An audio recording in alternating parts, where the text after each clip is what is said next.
What's up, guys? Isaiah Gibson here from Lightwolf Marketing again. Today, I've got a special episode for you guys about branding. So, if you guys don't know, branding is one of the most important things you need to consider for your business. Doesn't matter if you're a brick and mortar, if you're an online business. It doesn't matter if you're a small mom and pop shop. People need to know who you are in order for you to, get people in the door. So, with me is an expert on that, Miss Ashley Nicole from Moxie Media. So, I'm just glad to have her here. Ash, thanks for joining us today. Thank you so much for having me. It's a pleasure. Awesome, awesome. Just I'm excited about this. Me too. So I used to teach folks all the time that branding is something you should take important, because it's how you get your message out there, it's how you resonate with your audience, it's what they're gonna remember you by. People think of branding as just, the logo, like the Apple logo, but it's everything kind of intertwined. It's how you talk to them, it's how they think about you. So can you just give us a quick overview of how you got started doing the whole branding consulting and just a general overview? Absolutely. So I actually started in this marketing world as a copywriter. I'm the person that people came to when they wanted to get more of their audience's time, money, or attention. And as much as graphics and logos and beautiful aesthetic had to do with it, it's really the message and the words that get people to buy in. So I started as a copywriter. I've worked with hundreds of owners, companies, entrepreneurs, big box, all the way down to those mom and pop shops.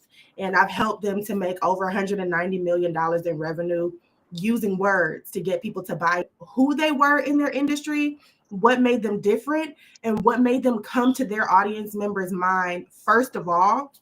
So I made a bit of a pivot. I'm still doing copywriting because you can't let that go. Every business Absolutely. needs copy. But I really started to understand how important it is to have a brand established and how much that influences the work that you get to do, even when you're hiring people, right? You might hire an expert, but if they don't have a foundation to work on top of, they can't apply their excellence because they don't, all they know is I know how to write, I know how to design, I know how to produce. But if you haven't given them brand identity, brand messaging, baby, it's a lot of friction with that. So I just really realized what the importance of branding was and how much my clients, Black entrepreneurs, needed to understand what that meant before they stepped out.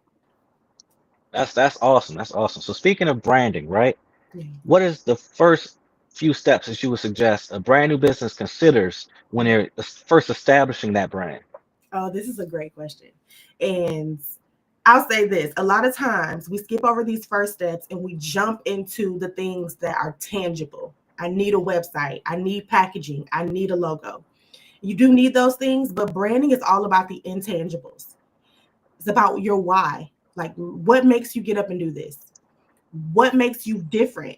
How can you articulate why you are better than the next person that is charging the same amount, serving the exact same thing that you're serving? So your why, what makes you different, and that kind of it kind of leans into your purpose or your mission. But also, you really need to be able to articulate the transformation that you provide to the people that you're serving.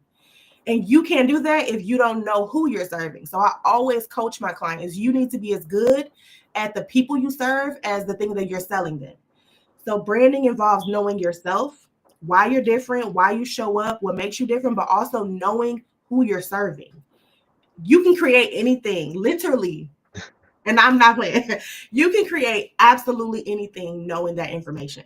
If you wanted to sell rocks, people do sell rocks.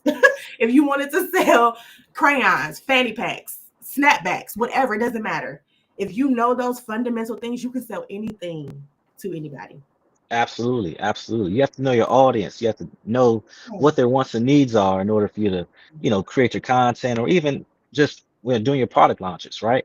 Yeah. Yeah, And not just knowing them on a superficial level. So if you've, done some work in marketing, then they tell you you need to know your audience's demographics, how old they are, what their gender is, how much money they make. That's a very superficial. And when people have desires or they have problems that need to be solved, you can't solve those on a superficial level because that means they're going to go to you one time and realize the problem is still there and now they need to find a better solution. So you really need to peel back the layers and understand your audience deeply on a psychographic level. What makes them afraid? What makes them feel shame? What makes them, or how do they perceive value? Like there's some really deep questions that you should be able to understand and speak to when you're creating products or services or offers to make to people. So you can't have a brand without having that. There's a reason why me personally and a lot of other people are going to drive. Okay, now this was pre this whole DEI situation, but there's a reason why I'm driving past every Walmart to find a Target. There's a reason why I'm going to my barber for 30 years and I'm not, shopping around. So you have to know who your audience is, you have to know what their needs are, and you have to know how you uniquely meet that need with who you are and what you bring to the table. Absolutely. I think it's important you say that. There's a reason why you drive past one vendor to shop at another. It's Yes. not just because of, that vendor's prices. It's Oh, because you resonate more with that vendor's messaging, with their impact. And absolutely. so if you're a small business or a solopreneur, Mhm. how do you start to leverage yourself to get in that kind of, conversation where you become, where you get brought up in people's day-to-day conversations, right? How do you start to position yourself to do that? That's so great. I'm glad that you mentioned positioning because that's also a part of like brand identity. That's where you clearly state how you're different from everybody else. There's a million fried chicken restaurants in every city in America, right? And there are people who have this connection to KFC for nostalgic reasons, or maybe they like the flavor, or maybe they know, like when they go into their KFC, the people greet them because they see them come in a lot of times. There's a reason why people go to, there's this place here in my city called JJ's Fish and Chicken, because you can get 500 wings for $20. So there's that convenience, right? Those are the types of things that meet people's needs when they have those needs. If I wanted to feed a whole family on a budget, I'm gonna go to JJ's, not just because of the price, but because I know my kids are going to like it. They cook the chicken the same way every single time. There's consistency, or they got that lemon peppers that they sprinkle on there, right? That my kids are requesting from the backseat of the car. So it's those nuances, those special little things that you do, likely without even thinking about it, but other people don't even consider doing it. Those special little zesty things that you bring to the conversation, to the industry, the promises that you make and keep. Like, what are those values that if a jury is going to convict somebody, 12 out of 12, they're going to say, every time this brand does this. And that could be something like always showcasing diversity. It could be customer service. Those types of things are what make up your positioning. A lot of times we take for granted the uniqueness that we bring to the table. We kind of Yep. override it. Like, I just do that. Everybody is not doing what you do, how you do it. They're not even considering it. And that's why it's important not to always think about being different, like starting over and trying to create something from scratch, rather than being differentiated. Like, how do you articulate the uniqueness? How do you articulate the perspective that you bring, the philosophy that you hold? That's really what makes people drive past the Walmart to get to the Target. Because before it was that I could find Black women owned brands. I could find exactly what I needed for my hair, for my daughter's, my son's hair. Like, I knew I could get what I needed there because it felt like they cared about me as a person. Yep. So yeah, that is where you want to start. It can be simple as making like a list. What are the things that you do well? What are the things that you could do in your sleep like excellently? What are some of the life lessons that you've been through that make you do things the way that you do them? All of those things can be fashioned and hammered into positioning that causes you to stand out in the market, because you're really not competing against everyone. Right. If you just think geographically, like I'm not thinking about a beauty supply store in Florida because I can't get there, right? So thinking about how you serve, why you serve, who you serve, what can you know about those people that give you something to offer? Absolutely. Absolutely. And folks, if you're just joining us, we're talking about branding. If you have any questions for our guest, Miss Ash Nicole, just feel free to drop them here. And also to my Facebook audience, the same message is going to go out to you guys. Any specific branding tips and questions, we're open books here. Yeah, absolutely. So it's great that you mentioned, positioning yourself, but also telling your story in a sense, right? Because no two people have the same story. You can have twins that have totally different upbringings, Yes. so you're not competing against, those big brick and mortars. In a way you are, but you're not. Mm-hmm. What you want to do is you want to tell a story that resonates with your audience because at the end of the day, they're going to rock with you for you. Yeah. So you want to make sure that you are your brand and that, you're reflected in that with your messaging, with your consistency, with your products. But then you also want to make sure you're serving a direct need. You know, I always tell people when you're first starting off, how would you sell things to yourself? Mm-hmm. Like if you take a step back and look at it objectively, is it something that, you need? If it's not, why would you buy it? Yeah. You know?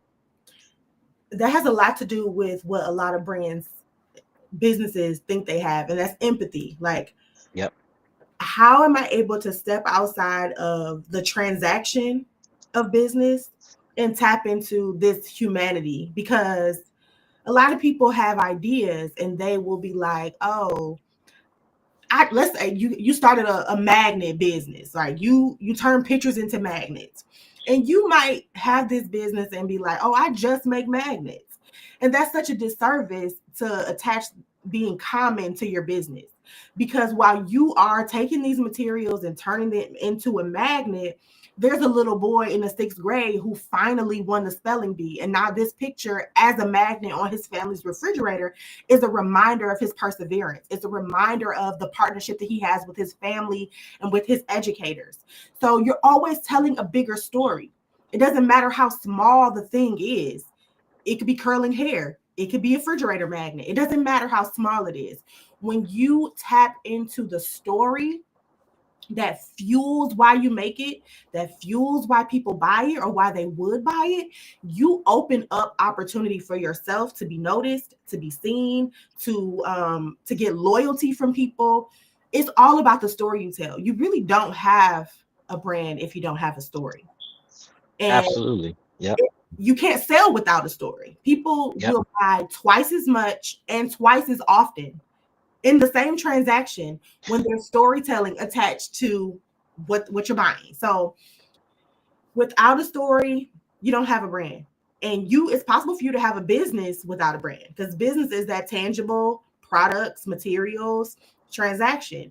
Branding is all about the intangibles. And if you overlook that, or if you don't lean into that, then you're reducing not only your income, but your impact. Like, you have a business and it's not just for today. You're building a legacy business. You're building something that, you can have for 20, 30, 40 years, pass it on, sell it. I mean, whatever you want to do. Yep. But it doesn't get to that point if you haven't developed a brand and if you haven't attached that to a story. You're absolutely right about that. It's the story and the messaging has to be aligned. And I'm glad you mentioned the difference between just having a business versus having a brand. Yeah. Because the brand can exist without the business if it's tied to the individual or the representatives, the face of it. But a business can't survive without a brand. Yeah. That's what a lot of people fail to understand is that, you may get off the ground, you may make some sales here and there, but you won't be remembered unless you have a brand. Yeah. And it's that emotional connection that a brand creates that causes people to share what you do. Like, there's so many transactions that just stop at that transaction, but Yep. it's really not supposed to be that way. You're supposed to be doing something that other people want to talk about. So that's so important. You have to attach that story. You have to. You have to. All right. So Mark is asking a question. Let's see. How to maintain employees of a business. Now, I guess I'll answer that first. So there's a few different things. So this is sort of in line with branding, right? You want your business's brand as an employer to be something that people are proud of. So you want people to say, hey, you want your employees to actually be proud of your job. You want them to talk about what they do with pride. So you as an employer have to create that environment for them. So that's pretty much the best way you can maintain them is you want to make sure that they're happy to promote your product for you. Ash, what do you think? Yeah, no, this is an excellent question, because I actually recently had experience at a business, and brand is so important because it's not just an external element. It's not just a customer facing element. It's also very internal. It determines who you hire. It determines how you hire. It determines, how you build a team that not just shows up to work, but they show up as if this is mine. Like, I take so much pride in the work that I do that I'm going to show up and take care of it and take care of the customers as if my name is on the door. So when you're building out your brand, it's important to identify those core values and those non-negotiables. If your business is really big on customer service, then you want to be able to identify the values attached to that so that you can train your employees, so that you can evangelize your employees, and so that your customers don't feel like just a number. So I went to this restaurant and actually had gone for like a year straight, and I would get the same thing every time I went. So a friend of mine, for Mother's Day, they surprised me and paid up a tab for me. And I went in recently. I hadn't been in maybe like 6 months, but I went in recently and I inquired about, oh, I had a tab. My friend did this. I had a tab and I wanted to know, how much was left on it and if I could apply it to this purchase. And the person at the counter that helped me was very rude and dismissive. They were like, I don't know what you're talking about. I don't even know what that means, like literally. And then I followed up with the business and talked to the owner, and their response was the same. And I'm bringing that up to say that your brand is perceived by your customers, whether you tell them what it is or you don't. So it was clear to me that the values and the vibes of this establishment hinge from the top down. So if the brand is not written down, clarified, put on paper, you're going to exude that just by who you are and how you show up. And you're going to influence your employees to act the same way. And that can be negative or positive.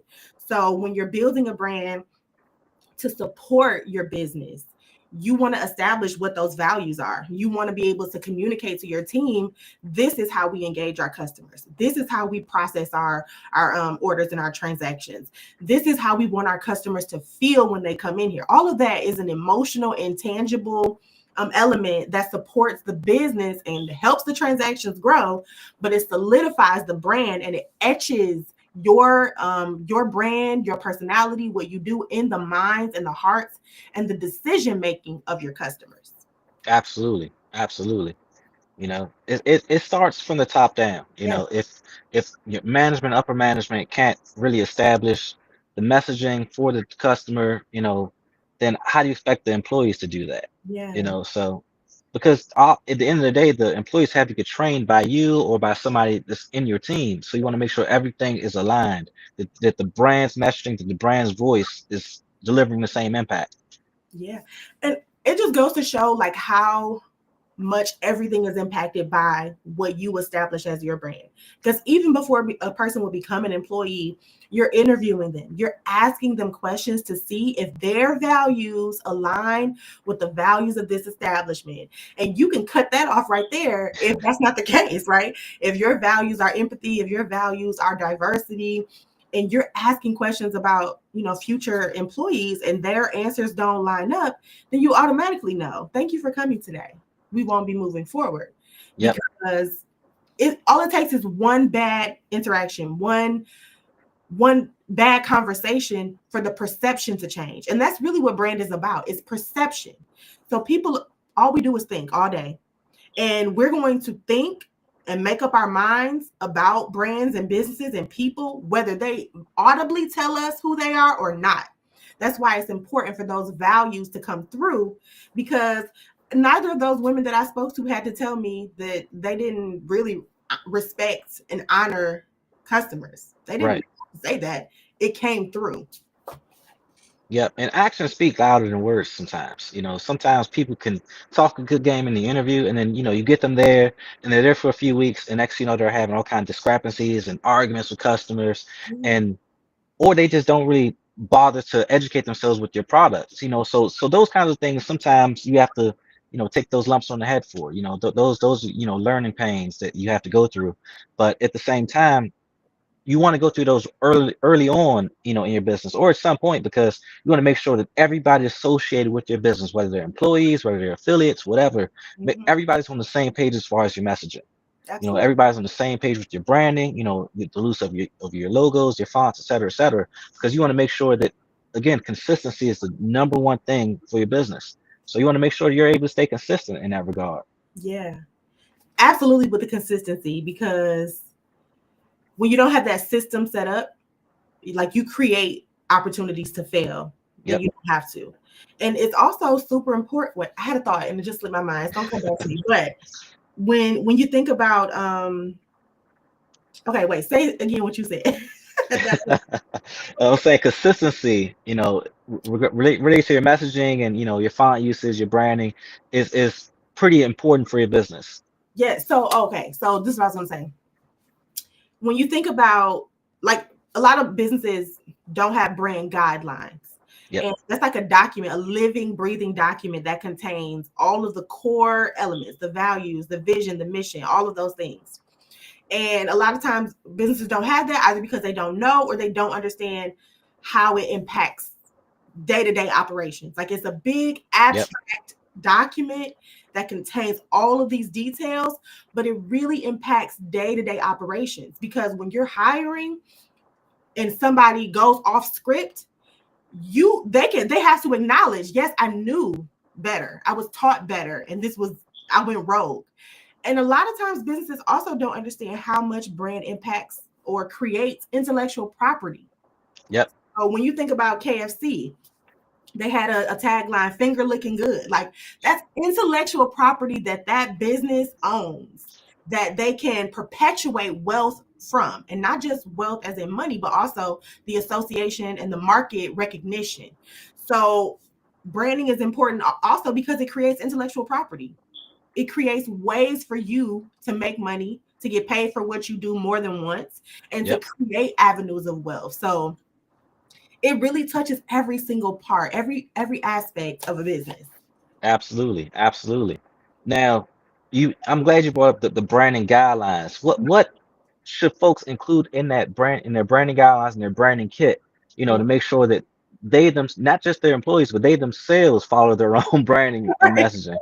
Yes, that's a great question. So there are a few things. Branding is typically thought of in two identities. So there's the verbal identity, which is your brand voice. How do you speak? What's the tone of voice that you speak to your customers, your teammates? How do you talk? There's your positioning. How do you not just talk, but how do you articulate? How do you make it very clear what you do, why you do, and why you're different? There is, and there's also this visual identity. So that's where you come into the design elements, like your logo, your patterns, or your icon marks. All of the sexy stuff that people see outside, like in the world, that's often the last thing that's developed. So your verbal identity has to do with your messaging. What are the things that you absolutely do and things that you will absolutely not ever do? Your values. What else goes into? And most brand guidelines, they should contain this, but you should have a really, really detailed audience breakdown. Like, not necessarily personas, because people change. Like, I could have been a persona and went through a divorce, and now my whole how I think is completely different. Yep. So really have a breakdown of who your audience is, how you're able to create a transformation for them, your sales language, like all of those things can go into your brand guidelines. Absolutely, absolutely. And I think that, those things you should kind of do a deep dive on, Yeah, as you don't necessarily need to have that when you just start, but that should be something that you develop before you really start to scale. Because definitely. otherwise, you're gonna be throwing stuff at the wall trying to see what sticks. So I share the thought that it should grow with you and develop with you as you grow, because it's a different situation when you started off as a mom and pop and now you have, Right. 150 employees. So there's some adjustments that needs to be made. But I do think that all business owners should start at brand. You think so? Okay. Okay. Before you even sell anything, you should have considered, how am I going to talk about this? What channels am I going to show up on? You should have considered the audience to a deep degree, because you really can't grow Right. higher than the depth that you dug in identifying who you are and why.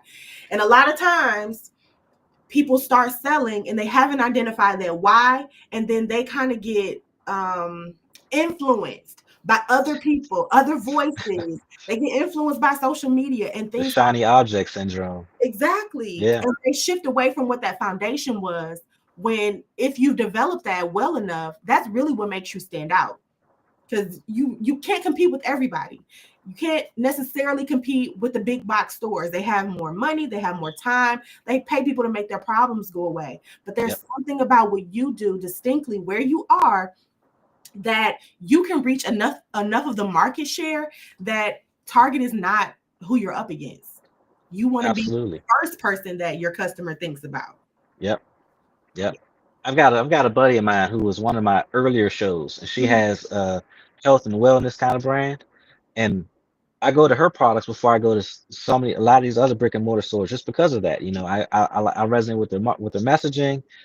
Not just her being a good friend, because if her product wasn't any good, then Right. love you, sis, but Exactly. so so you have to think about the quality of your product, but you also have to think about you know how you're going to become a household name where other people want to use you versus those bigger companies. Yeah. Absolutely. And a lot of times people they're searching for something because they have a problem to solve and they need it solved. Like I'm hungry, or I need to Yep. get my taxes done. But there are people who don't necessarily have problems to solve. They just have desires. Like I just want to smell like the baddest girl in the room. That's not necessarily a problem, but when you start to look at premium products like a $400 bottle of perfume, Yep. like those companies that are selling those products are able to do that with like not justifying on price at all. They're justifying on their process. They're justifying on where they source materials from. They're creating stories about the products that they sell that you like, wait a minute, where do I get this from? And how do I get it today? I don't care how much it costs. So that's why I think every business owner should start at brand, because you can't compete on price. It's always somebody cheaper, Yep. but Yep. you can compete where you are positioned well. So yeah. I think that's a great way to do it. So when you're first starting off, right? Suppose you got, or even if you've been in the game for a while, suppose you got a relatively decent following and you're still kind of growing. You're on the rising scale. Mhm. Um, how do you constantly make sure that your brand is in a good place to be seen by both your current customers and new customers? Well, that's a good question because it's always more expensive to go acquire a new customer than it is to retain customers that you already have. So, Yep. I recommend that my clients do like audits periodically, quarterly, especially after they've had a big influx of sales. I recommend doing audits. When you post something online, how are the people responding? Are they commenting? What are they saying? Going to read the reviews, as hard as that can be sometimes. Because sometimes brands will be created when they are solving problems created by existing brands. So, reading their reviews, reading your competitors' reviews. Like, what are your ideal customers saying about another brand where you feel that gap already? You just haven't talked about it. So I definitely think doing audits. Are we consistent? Doing a feed audit, looking at Instagram or looking at your Facebook or TikTok. Are we being consistent? Are we hitting on these main messaging points? Do our customers know these three things, 3 to 5 things about us, no matter what? So doing those audits periodically will help you to assess whether the messaging is working. You'll also be able to determine if your messaging is working or not if you raise your prices and people still buy. Yep. If you need to what's another way? Raising your prices, or if you are thinking about refining your product offering, like maybe you offered a lot of different products or services and you're paring back, the response that people give about that will help you to know whether or not your messaging is working. And it'll give you that indication that I need to shift. But also sometimes it's really something internal within the founder, where I've been in this lane of this industry for so long that I feel exhausted by this. Like there's something inside of me that's pulling me to talk about something else. Um, check inwardly, because you'll know when it's time to introduce something new or to stop talking about something. So speaking of that, Mhm, because I've sort of done a rebrand myself, where I started off as a videography mhm, kind of marketing, videography agency, and kind of more so transitioned to a more digital marketer. mhm, Uh, because I thought about the same thing. I said, the videography world is pretty labor intensive and constantly chasing clients. Yeah. And marketing still a little bit client chasing, but it's labor intensive. I have a little more time and schedule flexibility. Yeah. So I found, that I had to do that soul searching. So I think everybody at some point should get to that level in their business where they really do a really hard evaluation of where they are, where they want to be, Mhm. and who they really want to serve. Because honestly, that's the beauty of being an entrepreneur, having a business, and you get to make those decisions. Yeah, there's so much freedom and liberty in that. And because I'm a believer in Jesus, I always tell my clients who share that same belief, or at least um share the understanding that what you do is bigger than just you. I'm like, you can do something that God cares about. Like, your business can address some issue that God cares about. You don't have to be a pastor, you don't have to Yep. be a prophet, evangelist, all those things. Like, you could be you have to have a shoe shine shop, and you could earmark dollars to go towards homelessness. You could earmark dollars to go towards treatment for addiction. So I always encourage business owners to think about, what's bigger than you. Anytime you solve a problem, you position yourself to be paid. People pay to have their problem solved or their desires met. So you're Yep. going to make money in business, but when you start to think about what's bigger than you, how you can serve more people with what you do, that's a game changer. And so a lot of times in those audits, people will realize, like, I do this thing, like I shine shoes, but I'm really passionate about Black fathers being in the home, or I'm really passionate about people, coming home from the system and having something productive to do. So it doesn't mean that you change your whole business unless God told you to, but you can start to speak about those things. You can speak about the things that you're passionate about, the things that you want to see change in the world. You can earmark dollars to go towards solving those problems because you show up every day as an honorable, dedicated business person. So it's always a bigger picture. And sometimes that bigger picture, we lose sight of that because I'm literally trying to also feed my family and grow wealth for my own generation. Yep. But when you step back and you see the bigger picture, you start to see where those dots connect. Absolutely. Absolutely. I Yeah. want to just show this comment from my sister-in-law. She said, glad she dropped in. Definitely was helpful. Got her wheels turning on how she can serve other business owners. I appreciate that. Yes. Thank you.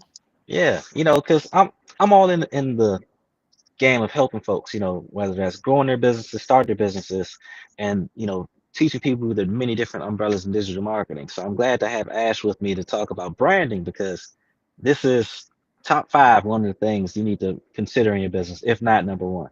Seriously, So it is. And also, as you grow, like, maybe you don't start off thinking about, I need investors. Like, I need somebody to give me $2.3 million to get this where I saw it going in the first place. And those people aren't always just convinced by the numbers. Like, they need the story, because how do we sell this to more people? It's not always about the numbers as much as it is. It really is about fleshing out that story. So don't start without a brand. If you did start without a brand, then you got to kind of reverse engineer, because it really determines how fast you can grow and how far you can go. You got to go back to the basics, get those basics, and start to build from that place. And you will see a difference in how people respond. absolutely, absolutely. Now, before I let you go, Ash, Mhm. what is the number one thing you want our viewers to take home with them as far as their branding, whether it's personal branding, their business branding, both? Yeah. What's the number one take home they should have today? Okay, I got two. the, Okay, oh, that's fine. thing, the number one thing is that you don't have to be different to win in your industry. You have to be differentiated. It has to be clear, has to be clearly articulated, and the picture has to be painted about the distinction and the personality and the values and the purpose that you specifically bring to the conversation. There's a billion people on the planet, billions of people on the planet, and just by virtue that you exist, nobody has your fingerprints, nobody has your DNA. Nobody has your story. They haven't lived and walked in your shoes. Just by virtue that you're here today, you possess something unique and qualified to do what you're doing. So it's not about being different and reinventing the wheel and trying to convince people to buy from you and to patronize your business. You really have to tap into what makes you distinct and show up in that lane, like own that. And I don't care if it's how you smile and greet your customers when they walk in the door, or if it's the playlist that you're playing in your shop every time someone comes in. Lean into the things that really make you spectacular and use that as like the launching pad for your marketing. The second thing that I want to encourage you to do, because this is a deal breaker kind of situation, is really being as good at the people that you serve as what you offer them. You can't outserve people when you don't know them. You can't wow them. You cannot serve them well when you don't understand who they are, who they desire to be with your help, with whatever it is that you're providing them. So get really good at who you serve. That will begin to inspire you around conversations to have, things to create, products to expand to. You got to know who you're serving. That's really how brands evolves. It's how it expands and is, impactful when you know who you're serving and you show up and serve them well. Absolutely, absolutely. You got to kind of get your story together, but you also need to know who to present that story to, Yeah, absolutely. because otherwise, again, you're just throwing food at the wall and hoping it sticks. Yeah. Yeah, so get that story together. Whatever makes you distinct, whatever makes you memorable, whatever makes you differentiated, that's that story. And then serving your people well with your story, because that's a product as much as what you actually tangibly exchange. But yeah, get good at your people, and yeah, have no fear. Have no fear. I like that. I like that. I always like to tell people you gotta fail forward. You gotta, you know, branding is no exception. It's like, you have to kind of, and it's not saying you can't pivot. You want to modify your messaging, to fit who you are and who you want to serve. Mm-hmm. So, you don't feel like you're pigeonholed. And once you create your brand guidelines and your brand, branding kit, that you're 100% married to that. That's, Yeah, you want to refer to that, sure, but at the same time, if you need to pivot, you have to pivot, because at the end of the day, you are a business, you want to make money, but you also want to serve folks and talk to the right people because you want to be memorable. absolutely, and profitable too. Like a Yeah. business is a business if it's not making money. So you can't make money without people, and you can't reach people without those elements. So Exactly. It's all full circle. We need each other, honestly. yeah, Well, I want to thank Ash again for joining the show. Ash, it's been a pleasure to have you. Thank you for all your insights. This has been very informative. I hope the audience has gotten as much out of this as I have. yeah. If you guys have any other suggestions for shows, feel free to drop them in the comments, shoot me a message. And Ash, how can people reach you? Yeah, so you can find my website, Moxied, Moxied media.com. And I'm also on Instagram, Moxied Media. I'm not really on Facebook that much. I need to get better, but Instagram, you can find me there. Gotcha, gotcha. I'm just throw that up real quick. Thank you. No, not that one. Sorry, Mark. We're not going to get to that today. MoxieMedia.com. All right. Well, that's going to do it for us today, guys. I'm Isaiah from Lightwolf Marketing. We've got Ash here from Moxie Media. I'll see you guys in the next show. Have a good one. Thanks, Isaiah.